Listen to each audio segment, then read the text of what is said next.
नमस्कार, एनटिभी कोहलपुर समाचारमा स्वागत छ। म नवीन नेपाली र साङ्केतिकरणमा हुनुहुन्छ दोबासे रति बस्नेत। सबैभन्दा ठूलो पार्टी नेकपा एमालेको विभाजनको लहरो प्रदेशमा पुगेको छ। यसले अहिलेको सत्ता समीकरणमा तरङ्ग आउन सक्ने आकलन पनि गरिएको छ। आजको समाचारमा बाढी पीडितको सरकारसँग गाँसबासको याचना र पहिरोले सडकमै अलपत्र यात्रुहरूको गुनासो। तर सुरुमा प्रमुख समाचार। नयाँ सरकार गठनपछि लुम्बिनी प्रदेशमा मन्त्री परिषद विस्तारको तयारी। मन्त्रालयको संख्या हेरफेर गर्दै 13वटा पुर्याउने निर्णय। पश्चिम नवलपरासीका बाढी पीडितलाई स्थानीय सरकारको राहत वितरण। सुरक्षित स्थानमा पुनर्स्थापित गर्न बाढी प्रभावितहरूको माग। केही दिनदेखिको वर्षाले विभिन्न स्थानका सडकमा क्षति र पहिरो। सिद्धार्थ राजमार्गको ठाउँ ठाउँमा पहिरो खस्दा यात्रुहरूको बिचल्ली। अफगानिस्तानबाट अमेरिकी सेना पूर्ण रूपमा फिर्ता। 20 वर्षीय सैन्य कारबाहीको अन्त्य। देश स्वतन्त्र र सार्वभौम भएको तालिबानको भनाई। र राष्ट्रिय खेलकुद परिषद अन्तर्गत विभिन्न जिल्लामा नयाँ कार्य समितिले पदभार सम्हाल्दै दक्ष खेलाडी उत्पादनमा काम गर्ने योजना।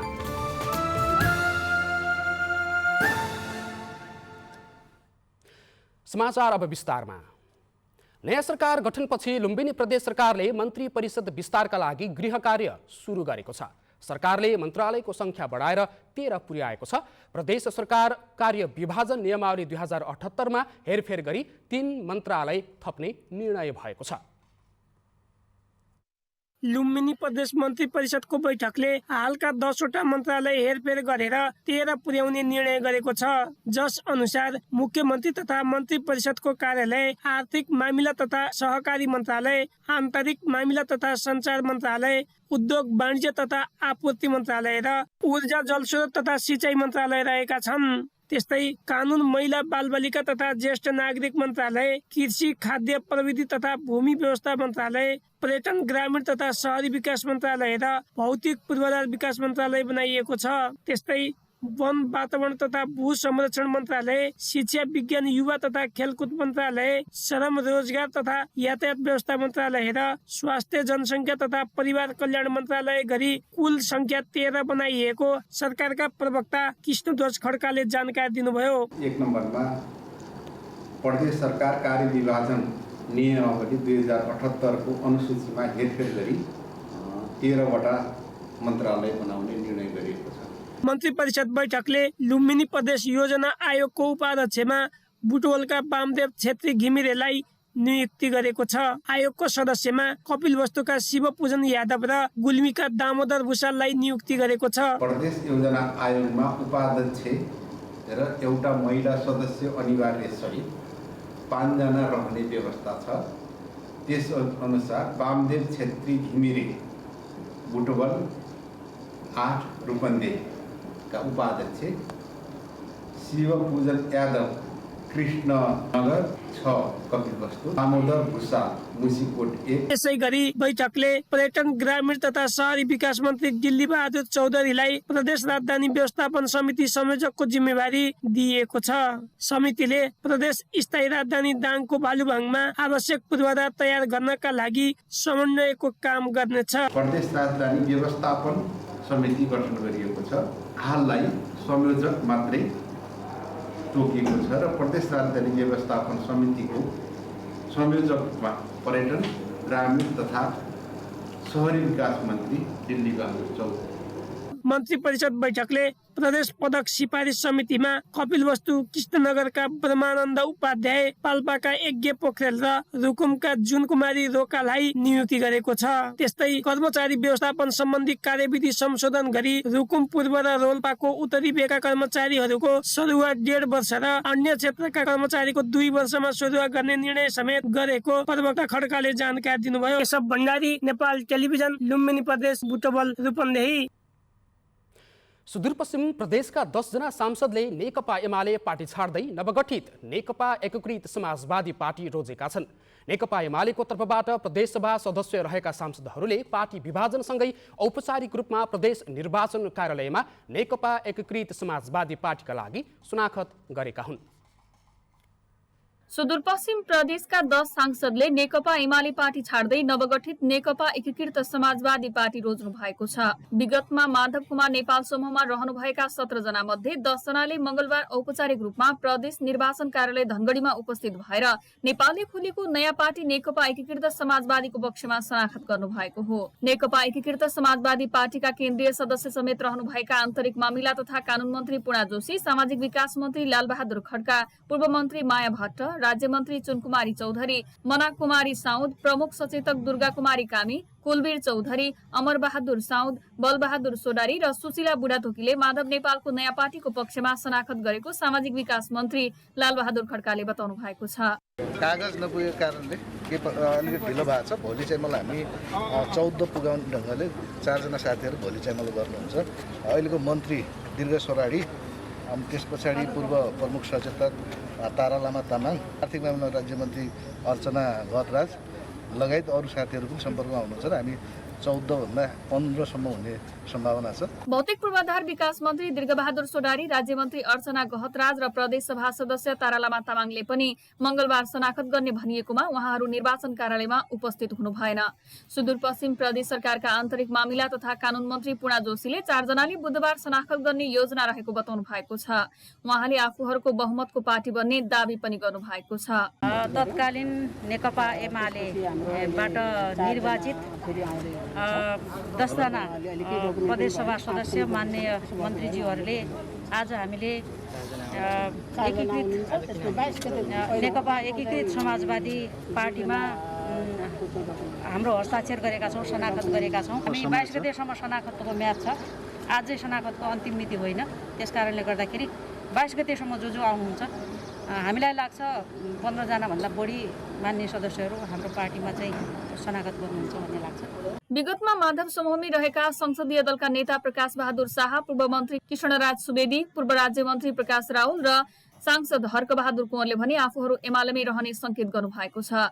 विगतदेखि नै पूर्व मन्त्री पठान सिंह बोहरा, रतन थापा, ग्याल्बु सिंह बोहरा, माया तामाङ बोहरा, लीलाधर भट्ट, नेपालु चौधरी र बलदेव रेग्मी यसअघिदेखि नै पूर्व प्रधानमन्त्री केपी शर्मा ओली समूहमा रहँदै आउनु भएको छ।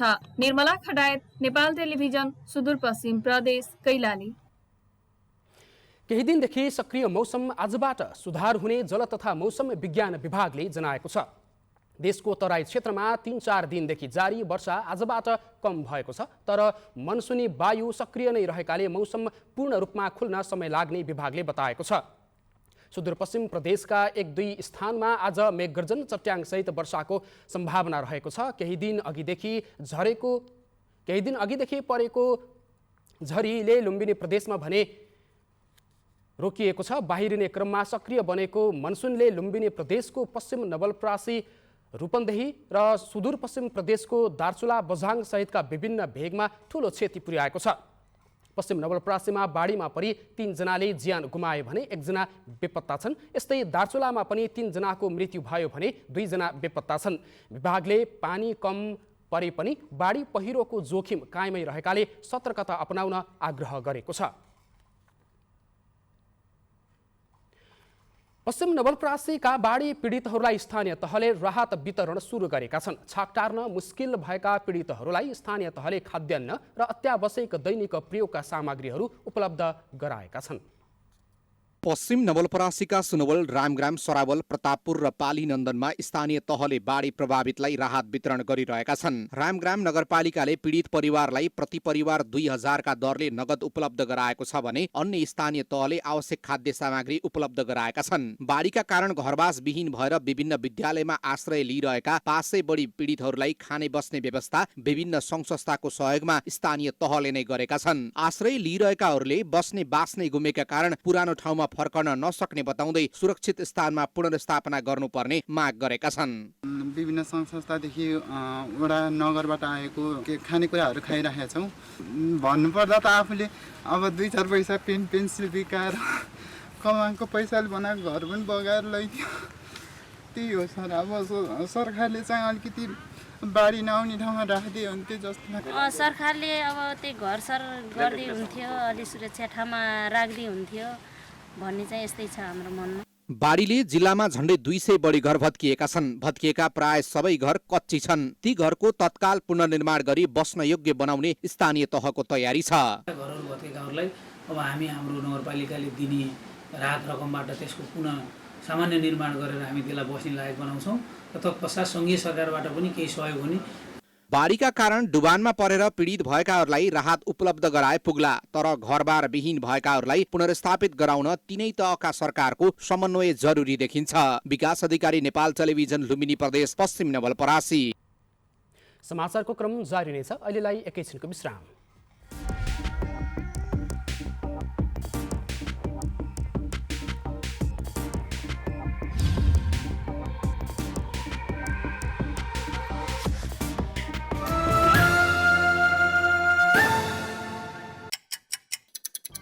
हर घड़ी हर प्रहर, प्रत्येक गाउँ, प्रत्येक सहर, के निकट के विकट, हरेक स्थितिमा, हरेक परिस्थितिमा नीति, विधि र प्रतिनिधिका कुरा, प्रकृति, संस्कृति र प्रविधिका कुरा,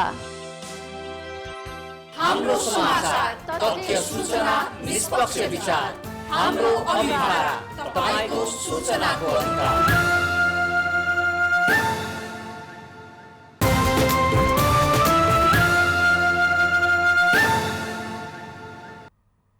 विश्रामपछि समाचारमा पुनः स्वागत छ। अब बाँकी समाचार। वर्षापछिको पहिरोले अति नै प्रभावित बनेको सिद्धार्थ राजमार्ग खुल्ने र बन्द हुने गर्दै आएको छ। राजमार्ग भएर यात्रा गर्ने यात्रु र सवारी साधन मात्र होइन, जिल्लाका प्रहरी प्रशासन समेत आजित बनेका छन्। राजमार्गको विभिन्न ठाउँमा झरिरहने पहिरोले शास्ति दिएको छ। सिद्धार्थ राजमार्ग अन्तर्गत तानसेन नगरपालिका 8 तल्लो डुम्रेमा आइतबार बिहान खसेको पहिरोले राजमार्ग पूर्ण रूपमा अवरुद्ध भएको छ। 3 दिन अघि खसेको पहिरो अहिलेसम्म नपन्छाएका कारण सयौंको संख्यामा रहेका सवारी र यात्रुहरू बीच सडकमा अल्पत्र परेका छन्। बाटोमा कहीँ राम्रोसँग खाना पाछौँ, कहीँ खाना पाछैनौँ, कहीँ अब अस्तव्यस्त धेरै छ। अब ज्यान जोखिममा पारेर पनि हामी यहाँसम्म आइएछ। अब अगाडिको अवस्था कस्तो हुन्छ? नेपालगञ्ज जानलाई उताबाट गएको थियौँ, उता घरको बाटो उता पनि बन्द, 3 दिन उता बसियो। त्यो सकेर हामी फेरि उता नखुल्ने भएर चाहिँ यतापट्टिबाट आउने भएर मुङ्लिनको बाटो हुँदै आएको, यहाँ आएर 2 दिन भयो बसेको। आज 5 दिन भइसक्यो हामी हिँडेको। यो बाटो चाहिँ स्थानीय सरकारले नहेरेको हो कि जस्तो लाग्यो क्या हामीलाई। न पुलिस प्रशासन आएको छ, न कोही आएको छ। आज 4 दिन भयो यो पहिरो गएको होइन, आज आयो के पुलिस प्रशासनहरू आज आएर अहिले चाहिँ काम भइरहेको रहेछ। अन्य राजमार्ग पहिरोले अवरुद्ध भएपछि यो सडक प्रयोग गरेर राजधानी र पश्चिम नेपालका थुप्रै जिल्लाका लागि गन्तव्य बनाएका यात्रुहरूले एक साता पुग्दासम्म सडकमै बस्नु परेको गुनासो गरेका छन्। अवरुद्ध सडक नखुलेपछि खान बस्नको समस्यासँगै पहिरोले पुरिने चिन्ता समेत थपिएको यात्रुहरूको भनाइ छ।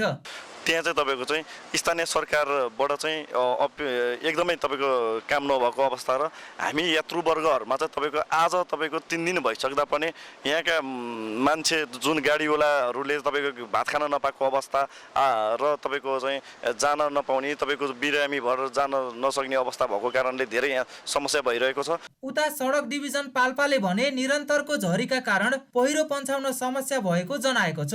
अहिले 4वटा डोजर र स्काभेटरले पहिरो पन्छाउने काम गरेको हुँदा पुनः पानी नपरेमा बेलुकादेखि सडक सुचारू हुने सडक डिभिजनका सूचना अधिकारी शिबु खत्रीले बताउनुभयो। हिजोसम्म पनि एकदम निरन्तर एकदम वर्षा परिरहेको कारणले चाहिँ हिजो पनि अवरुद्ध भइरहेको थियो काममा। आज चाहिँ अलिकति सहज भएको छ। सकेसम्म यो पहिरो हामी आज बेलुकासम्म चाहिँ खोल्ने प्रयासमा छौँ। डाँडादेखि नै खसेको पहिरोले यही स्थानमा एक घर पुरिएको छ भने 4 घरमा क्षति पुर्याएको छ। कमल अधिकारी, नेपाल टेलिभिजन, लुम्बिनी प्रदेश, पाल्पा। प्राय प्रत्येक वर्ष बुटवल पाल्पा जोड्ने सडकले यात्रुलाई दुःख मात्र दिएको छैन, धेरैको ज्यान समेत लिएको छ। असुरक्षित सडकको रूपमा चिनिएको यो सिद्धार्थ राजमार्गले दिएको शास्तिबारे केही अल्पत्र यात्रुको भनाइ समेटेका छौँ। हेरौँ आजको आवाजमा।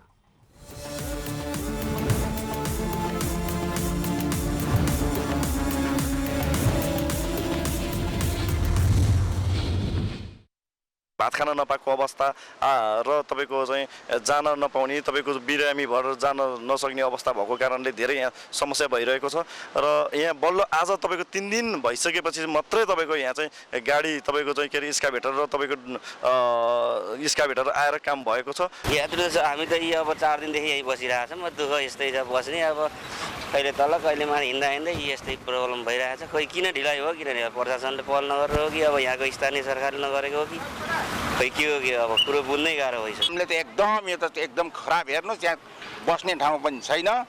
अनि त्यहाँ चाहिँ यसो गएर पलतिर जान्छु भनेर यसो माथिबाट चाहिँ हिँड्न खोजेको। अनि यो चाहिँ भिडभाड एकदम चाहिँ ऊ छ, ऊ हो के अरे मान्छे चाहिँ नि के भन्दाखेरिमा चाहिँ मान्छेले के गर्दो रहेछ भने पर जसरी भए पनि छिटो जान पाए हुन्थ्यो अनि छिटो घर पुग्न पाए हुन्थ्यो भन्ने सबैको भावना हुँदो रहेछ। त्यसले गर्दाखेरि भिडभाड छ। एउटा बोतल पानीलाई 50 रुपियाँ, एउटा चाउचाउलाई 50 रुपियाँ खानु पर्यो क्या हामीले। न गभर्मेन्ट आएको छ सोध्नुलाई, न स्थानीय सरकारहरू आएको छ। जनप्रतिनिधि कहाँ छ त भनेर हामीले खोज्न पनि गर्दाखेरि पनि छैन क्या उनीहरू आएकै छैन। आज चाहिँ कहाँबाट आइपुग्यो। अब साँझसम्म नखुल्यो भने अब हाम्रो त यहाँ बस्ने भनेको 3 दिन हुँदाखेरि लिएर 7औं दिन हुन्छ हाम्रो बाहिर बसेको। भोक ग्यास सबै हराइसकेको छ। बाटोमा कहीँ राम्रोसँग खाना पाछौँ, कहीँ खाना पाछैनौँ, कहीँ अब अस्तव्यस्त धेरै छ।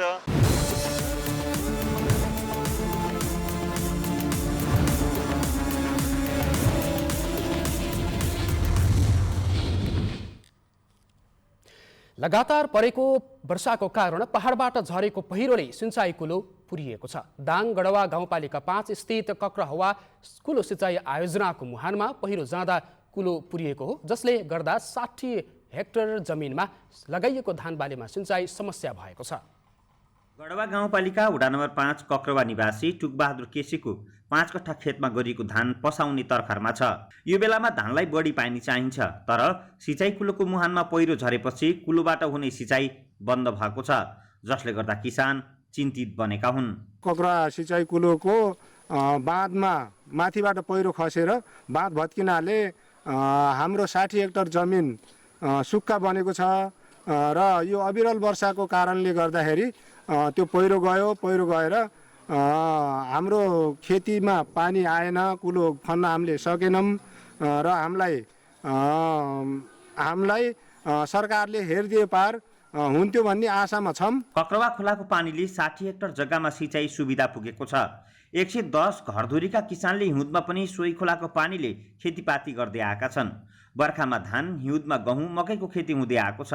तर अहिले पहिरोले कुलो पुरिएपछि सिँचाइमा समस्या परेको हो। पहिरो हटाउन सकिएको छैन। किसानले गरेको धान खेतीमा तत्कालीन अवस्थामा सिँचाइ पुग्न सकिरहेको छैन। भविष्यमा पनि समस्या पर्ने हो कि भन्ने चिन्तामा किसान रहेका छन्। मुहानमा पहिरो गएर पानीको समस्या छ अनि हामीले हाम्रो धानमा ढिमिरा लाग्ला भन्ने डर छ। पहिरो हटाउन स्थानीय किसानले सक्ने अवस्था छैन।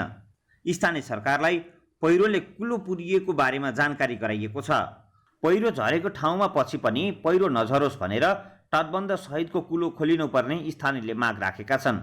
दशरथ घिमिरे, नेपाल टेलिभिजन, लुम्बिनी प्रदेश, दाङ। नेपालमा आज 1664 जनामा कोरोना भाइरसको संक्रमण पुष्टि भएको छ भने आज 1786 जना संक्रमण मुक्त भएका छन्। स्वास्थ्य तथा जनसङ्ख्या मन्त्रालयले कोरोनाबाट थप 20 जनाको मृत्यु भएको जनाएको छ। देशभर कोरोनाबाट मृत्यु हुनेको सङ्ख्या 10,750 पुगेको छ। हाल देशभर 35,591 जना सक्रिय सङ्क्रमित रहेका छन्।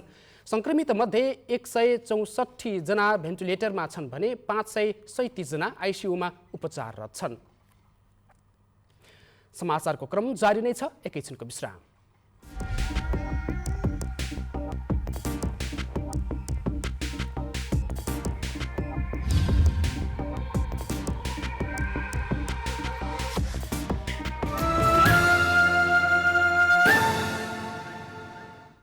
तपाईँ एनटिभी कोहलपुर हेर्दै हुनुहुन्छ। अब बाँकी समाचार। एनटिभी कोहलपुर र दाङको लमही नगरपालिका बीच टेलिभिजन कार्यक्रम उत्पादन र प्रसारणका लागि सम्झौता भएको छ। लमही नगरपालिकाले गरेका कार्यहरू समेटिएको कार्यक्रम उत्पादन गरी एनटिभी कोहलपुर च्यानलबाट प्रसारण गर्ने गरी द्विपक्षीय सम्झौता पत्रमा हस्ताक्षर भएको हो। पाक्षिक रूपमा हाम्रो लमही नामक कार्यक्रम सञ्चालन गर्नका लागि लमही नगरपालिकाका प्रमुख कार्यकारी अधिकृत गेहेन्द्र बहादुर डाङ्गी र एनटिबी कोहलपुरका प्रमुख निराजन खनाल बीच सम्झौता पत्रमा हस्ताक्षर भएको छ। यो कार्यक्रमले नगरको समृद्धि र विकासको बारेमा नगरवासी समक्ष जानकारी पुर्याउन महत्त्वपूर्ण भूमिका खेल्ने विश्वास व्यक्त गरिएको छ। अब अन्तर्राष्ट्रिय समाचार।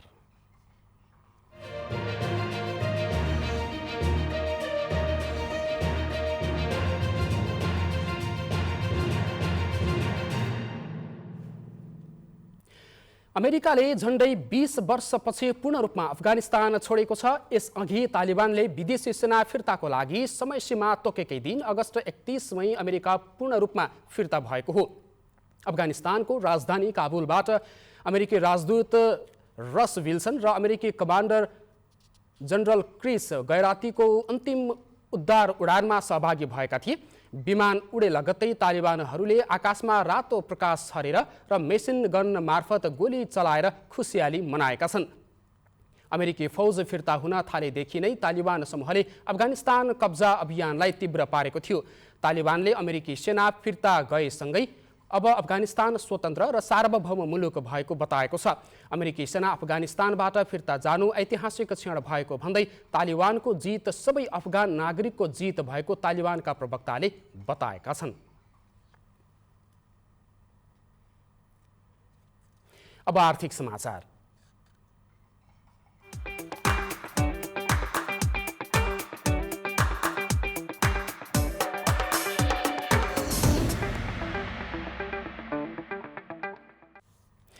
आज नेपाली बजारमा सुनको मूल्य 400 रुपैयाँले ओह्रालो लाग्यो। हिजोसम्म प्रतितोला 91,600 रुपैयाँ तोकिएको छापावाल सुनको मूल्य आज 400 रुपैयाँले घटेर 91,200 रुपैयाँ कायम भएको थियो। तेजाबी सुन पनि 400 रुपैयाँले घटेर प्रतितोला 90,700 रुपैयाँ कायम भएको थियो। यस्तै चाँदीको मूल्य प्रतितोला 5 रुपैयाँले घटेर 1,205 रुपैयाँ कायम भएको नेपाल सुनचाँदी व्यवसायी महासङ्घले जनाएको छ। अब खेलकुद समाचार।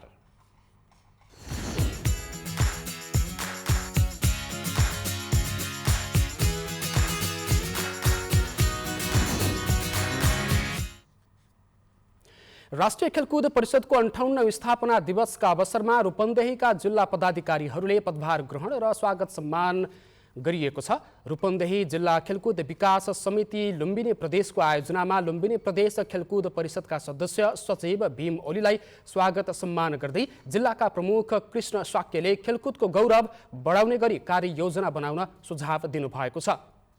बर्दियादेखि पूर्वी रुकुम र पश्चिम नवलपरासीसम्मका लागि गृहयोजना बनाउने उहाँले पनि बताउनुभयो। कार्यक्रममा रूपन्देही जिल्ला खेलकुद विकास समितिका नवनियुक्त अध्यक्ष मनोज गौचन सहित पदाधिकारीहरूले पदभार ग्रहण गर्दै खेल क्षेत्रको विकाससँगै युवा खेलाडी उत्पादन तथा प्रशिक्षकको दक्षता वृद्धिका कार्यक्रम गरिने जानकारी दिनुभएको छ। अब मौसम।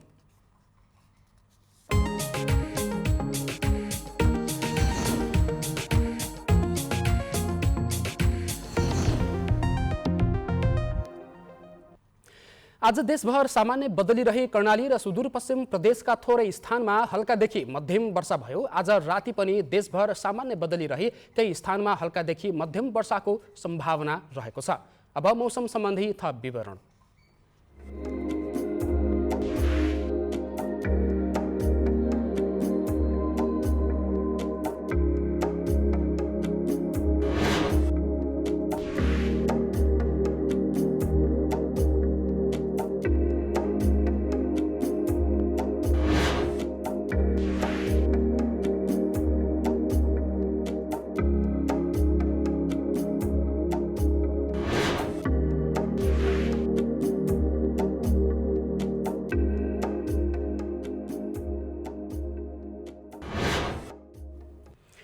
समाचारको अन्त्यमा प्रमुख समाचार पुनः एकपटक। नयाँ सरकार गठनपछि लुम्बिनी प्रदेशमा मन्त्री परिषद विस्तारको तयारी, मन्त्रालयको संख्या हेरफेर गर्दै 13वटा पुर्याउने निर्णय। पश्चिम नवलपरासीका बाढी पीडितलाई स्थानीय सरकारको राहत वितरण, सुरक्षित स्थानमा पुनर्स्थापित गर्न बाढी प्रभावितहरूको माग। केही दिनदेखिको वर्षाले विभिन्न स्थानका सडकमा क्षति र पहिरो। सिद्धार्थ राजमार्गको ठाउँ ठाउँमा पहिरो खस्दा यात्रुहरूको बिचल्ली। अफगानिस्तानबाट अमेरिकी सेना पूर्ण रूपमा फिर्ता। 20 वर्षीय सैन्य कार्यवाहीको अन्त्य। देश स्वतन्त्र र सार्वभौम भएको तालिबानको निष्कर्ष। र राष्ट्रिय खेलकुद परिषद अन्तर्गत विभिन्न जिल्लामा नयाँ कार्य समितिले पदभार सम्हाल्दै दक्ष खेलाडी उत्पादनमा काम गर्ने योजना।